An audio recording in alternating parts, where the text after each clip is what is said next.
Bonjour, me revoilà de retour. Alors, j'essaye désespérément d'enregistrer une vidéo aujourd'hui, le 8 mai 1940. J'allais dire le 8 mai 1945, non, on est le 8 mai 2020. Quelque part, j'aurais pas voulu vivre euh, le jour du 8 mai 1945, c'est le cas de le dire. Alors, bien que c'était un jour heureux quelque part. Soit dit en passant, alors c'est presque fini, apparemment c'est ce qu'ils disent. Moi je dis que effectivement la crise sanitaire n'est pas tout à fait finie, mais le cauchemar du confinement euh, aurait la réalisation que vous a peut-être permis le confinement se termine officiellement. Et là, je me dis que le plus dur reste à faire. Moi, je vois mal comment, voilà, là maintenant, on est en pleine crise économique. Je vois mal comment la France peut se redresser aussi rapidement que ça, c'est aussi simple que ça. Je ne doute pas que beaucoup d'entreprises vont faire faillite. Les gros poissons vont survivre parce qu'ils vont avoir beaucoup de subventions de l'État, contrairement aux petits poissons, c'est le cas de le dire. Je ne doute pas que certaines personnes qui étaient au chômage partiel vont se retrouver au chômage tout court. Je le répète, je n'en doute pas. Et, euh, et je me dis que voilà, ça prend un petit peu de temps là, parce que je vois mal comment l'argent que vous n'avez pas gagné, vous devez de l'argent là maintenant, et je vois mal comment vous pouvez récupérer de l'argent que vous n'avez jamais gagné. Et on ne parle pas d'un mois là, on parle de 2 mois.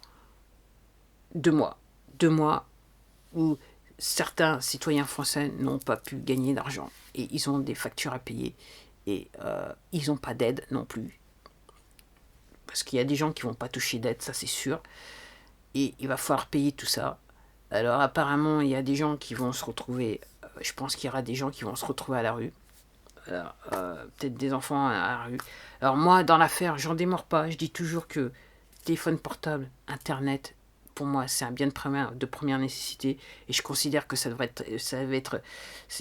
factures et ces entreprises qui fournissent ces services devraient avoir le même genre de régulation que ex-EDF, Électricité de France, maintenant il s'appelle Engie, et Gaz de France qui s'appelle, je me rappelle plus, voilà, bon, GRDF, je crois bien, c'est ça. Donc voilà, pour moi c'est le même truc, ça devrait être traité pareil, en sachant que ce que je découvre, et comme vous avez pu le découvrir vous-même, maintenant si vous voulez faire des trucs avec l'administration, vous avez des demandes, vous voulez entre guillemets communiquer avec l'administration, vous êtes obligé de faire ça par internet ou téléphone portable. Donc pour moi, c'est un bien de première nécessité. Et le plus fascinant dans l'affaire, c'est que la France, le système administratif français, a réussi à mettre, je dirais, la culture de l'administration française sur Internet, ce qui fait que même un truc qui devrait être simple est extrêmement compliqué à faire sur Internet. C'est un truc de fou. Même à regarder des sites, c'est un truc de fou. C'est réellement, voilà, c'est un truc de ouf. Donc ouais, on n'est pas encore sorti de l'auberge, même si c'est presque fini. Alors, l'avantage, c'est que maintenant, je me dis, j'ai pouvoir aller partir faire des petites balades à vélo à nouveau. On va tous pouvoir sortir. On n'aura plus besoin d'avoir une feuille de papier dans notre poche. Ok, de toute façon, plus de 100 km, j'ai fait rarement dans la journée, et surtout hors de mon département, donc c'est réglé. Donc en gros, j'ai retrouvé, entre guillemets, une certaine forme de liberté. Et ce qui est intéressant de savoir ce qui va se passer, quoi, dans le futur.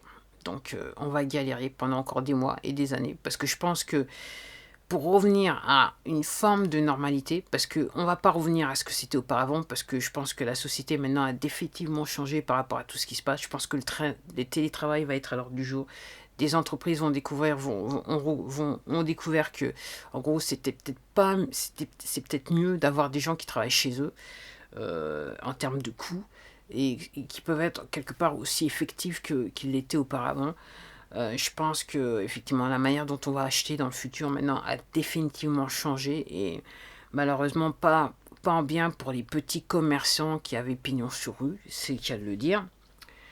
Et puis la chaîne alimentaire. Alors comment a été atteinte la chaîne alimentaire? Parce que là, je regardais vivement les médias, c'est que il y a des gens, des agriculteurs qui sont qui voient leur récolte pourrir sur pied. Alors, en sachant que nous, moi je vis en banlieue parisienne, donc en gros, ce que je remarque quand je vais au supermarché, c'est que les fruits et légumes ont augmenté. Donc en gros, il y aura une inflation. Donc l'inflation, elle va être, pour moi, elle va être plus qu'une inflation normale avec tout ce qui s'est passé d'un point de vue économique, dû au fait que de toute façon, on injecte de l'argent dans l'économie qui n'existe pas, donc on va souffrir. Et donc je me dis, ouais, ça va être chaud, ça va être chaud, ça va être chaud, ça va être chaud. Comment, voilà. Comme je dis, comment peut-on payer des choses quand on a passé 2 mois sans argent? Pour certains citoyens français, 2 mois sans argent, il y avait des factures à payer qu'ils ne pouvaient pas payer. Comment on peut faire? Comment on peut survivre? Les gens vont se trouver, il y a des gens qui vont se retrouver dans la pauvreté extrême et c'est pas bien, c'est pas normal tout ça, c'est pas normal. Donc je pense que la société elle va changer, on va pas revenir à ce que c'était auparavant et de toute façon la manière de penser, je pense que la manière de faire les choses vont changer. Il va falloir s'adapter. Alors, si on considère, quand je regardais sur internet des spécialistes experts en biologie qui disent que bon, c'est un truc qui peut revenir de toute façon, qui va toujours être dans les parages. Donc, alors, il y a des gens qui parlent de deuxième vague. Donc, en gros, on va devoir s'habituer à vivre différemment, ça c'est clair. Après, est-ce qu'il y aura des conséquences si jamais il y a un deuxième confinement? Alors là, je veux même pas y penser. Je veux même pas y penser, c'est tout ce que je peux dire. Donc ouais, c'est presque fini, mais je pense que, comme un petit peu pour mes cheveux qui ont poussé beaucoup pendant la période, je pense que la tonte, en fait, elle va commencer à partir du 11 mai, si vous voyez ce que je veux dire. Bon, je veux pas être pessimiste, mais je suis une personne qui est assez réaliste. Et ça sent pas bon, c'est tout ce que je peux dire. Quelque part, ça sent pas bon pour certaines personnes. Et en ce qui me concerne, comme d'habitude, c'est les mêmes qui vont se retrouver, super, qui vont pouvoir en profiter, qui n'auront aucun problème.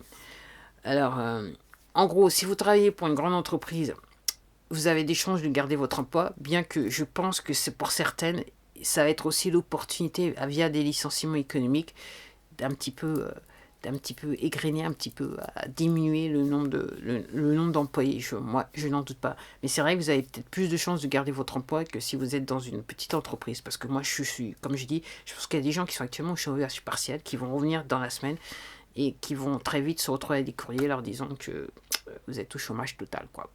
Alors, j'espère avoir tort, mais je pense que j'ai pas tout à fait tort. Bref, une crise sanitaire qui est en train, entre guillemets, de se terminer et qui ouvre une grande porte à une crise économique. Elle n'est pas seulement française, ce coup-là, elle est aussi mondiale.